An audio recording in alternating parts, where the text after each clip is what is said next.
Hey guys and gals, it's your buddy Drew from Living History's Mysteries and Ferocious Feline Productions.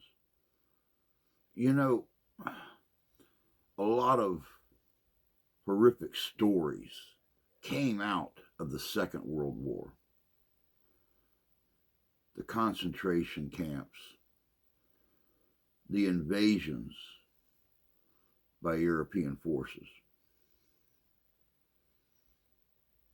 even the bombing of London. But a lot of people don't realize that the war and those invasions took place even further south than England or France.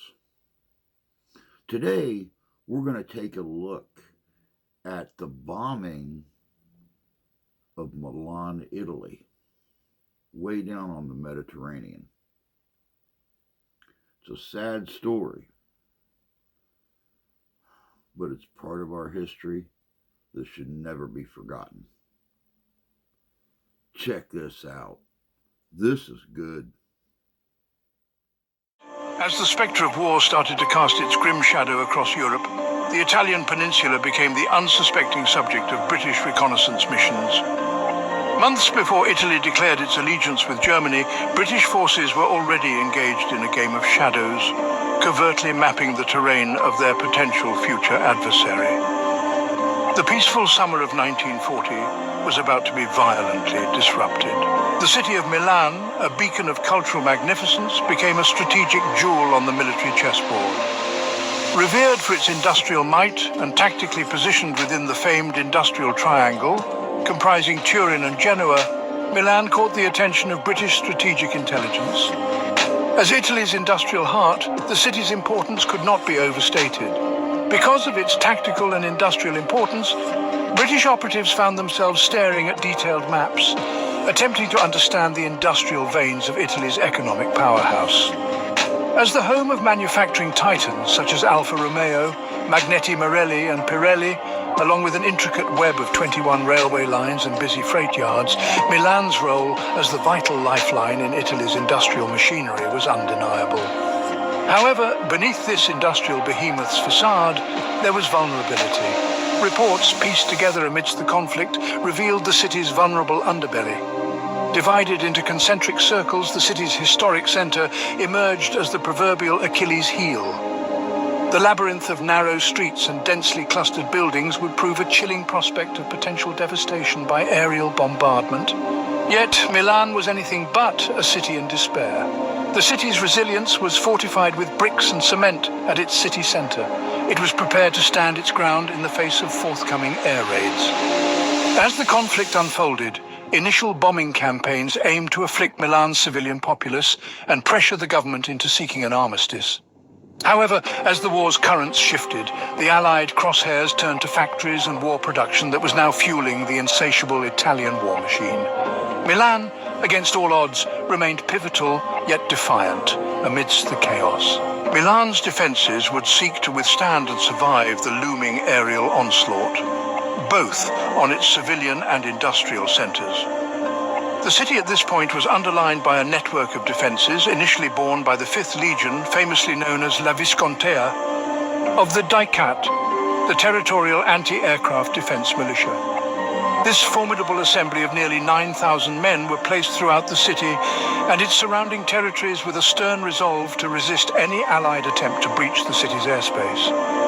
The quiet streets of Milan trembled under the roar of engines as the first bombs fell on the night of June 15, 1940, just 5 days after Italy's entry into the war. The early raids of 1940 were marked by a flurry of airstrikes targeting key industrial hubs in an attempt to subdue industrial production to a halt. Yet, despite their strategic objectives, the initial assaults yielded little damage and few casualties. As summer waned, the skies over Milan darkened once more. August brought renewed onslaughts as bombers descended upon the city with deadly intent. The Caproni aircraft manufacturing plant, one of the symbols of Milan's industrial prowess, found itself under threat.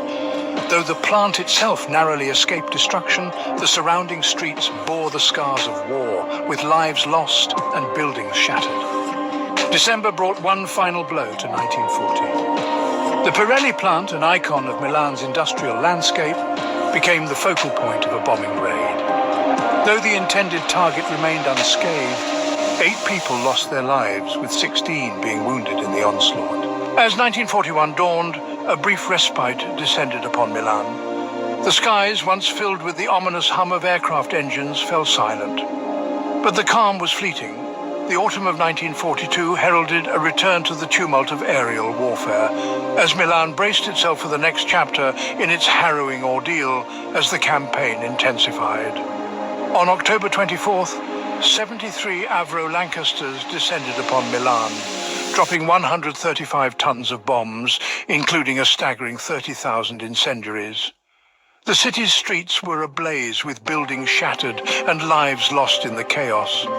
Despite the onslaught, Milan's resilience stood firm. Its wide streets and minimal use of wood in construction mitigated the effectiveness of the incendiary bombs, sparing the city from even greater destruction. Yet, the raids persisted. Enter 1943. As the intensity of the conflict escalated, the cracks in the Dickert's armor became apparent. Reinforcements in the form of the Luftwaffe and German flak artillery units were ushered in, deployed alongside their Italian counterparts to fortify the city's aerial defenses.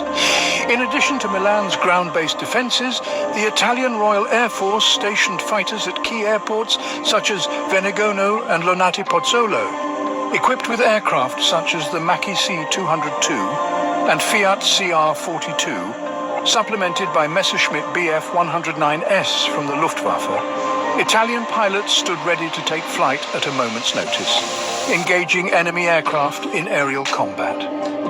Even in the face of adversity, Allied forces would unleash renewed terror to the skies over Milan in February of that year as 142 Lancasters unleashed their deadly payload onto the city.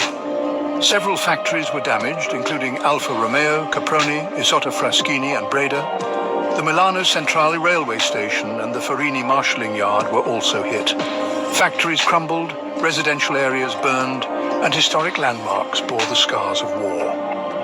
The toll on human life was severe, with casualties mounting in the thousands and over 250,000 left homeless in the wake of the devastation. But the worst was yet to come. In August 1943, following the fall and arrest of Italian dictator Benito Mussolini, Allied forces decided to begin a series of heavy bombings on Italian cities. The hope would be to persuade newly installed Prime Minister Pietro Badoglio and the Italian government to surrender. As the tide of war shifted, Milan faced its darkest hour. A relentless barrage of bombs rained down upon the city, reducing vast swathes of its center to smoldering ruins. Landmarks like the Sforza Castle and the Royal Palace bore the brunt of the assault, while the death toll soared into the hundreds. As the Allied bombers roared in the skies over Milan, the Milanese population sought refuge from their last line of defense: the National Anti-Air Protection Union, UNPA, and the city's building captains. These guardians of safety worked tirelessly to protect the city's civilian population, managing air raid shelters and overseeing the blackout of buildings to evade nighttime detection by enemy aircraft. Yet, despite their efforts, the potential for devastation was unequivocal. Following the tumultuous events of the summer of 1943 and the signing of the armistice at Cassibile, Italy's unconditional surrender, a temporary respite descended upon Milan's war-torn skies.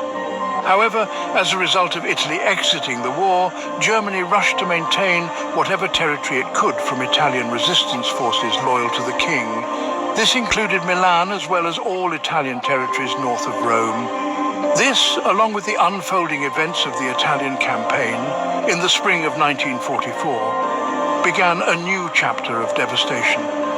As air raid sirens split the night, piercing the relative peace, the city's populace were forced to confront the stark reality of their existence. Seeking refuge in basement shelters or shared bunkers, the citizens of Milan found themselves at the mercy of the Allies' aerial prowess.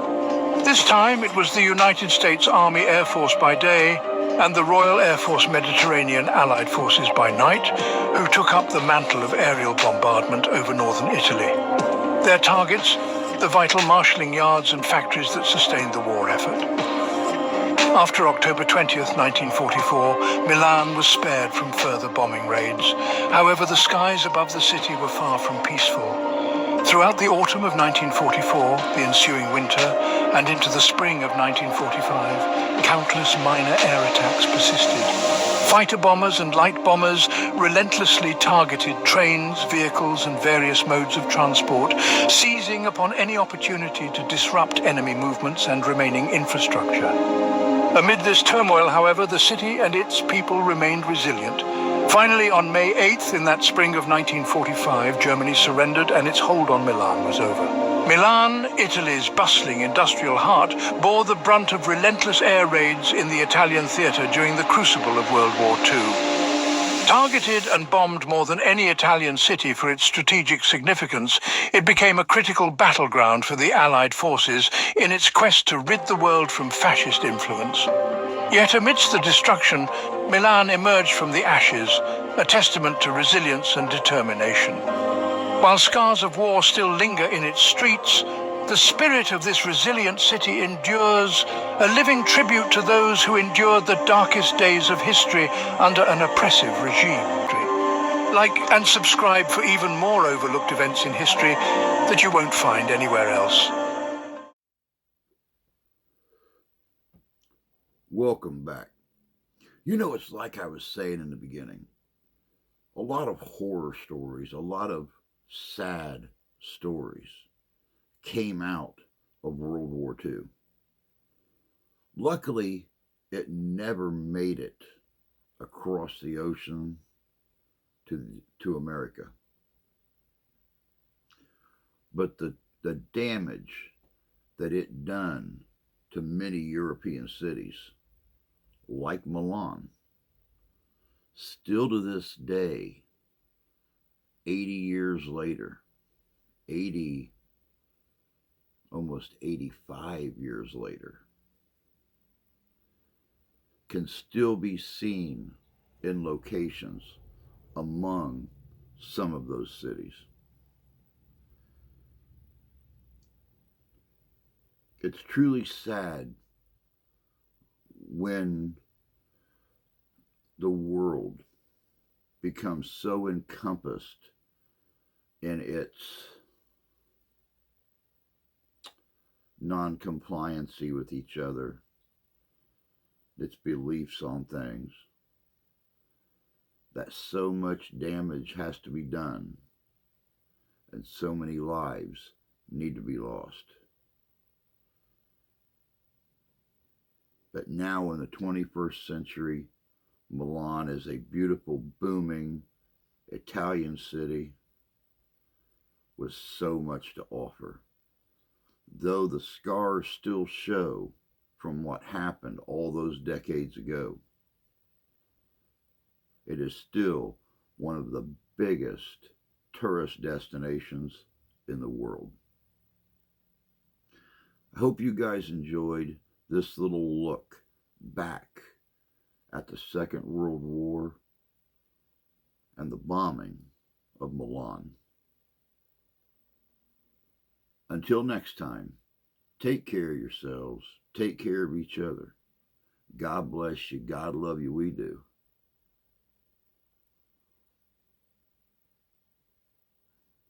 And we'll see you out there.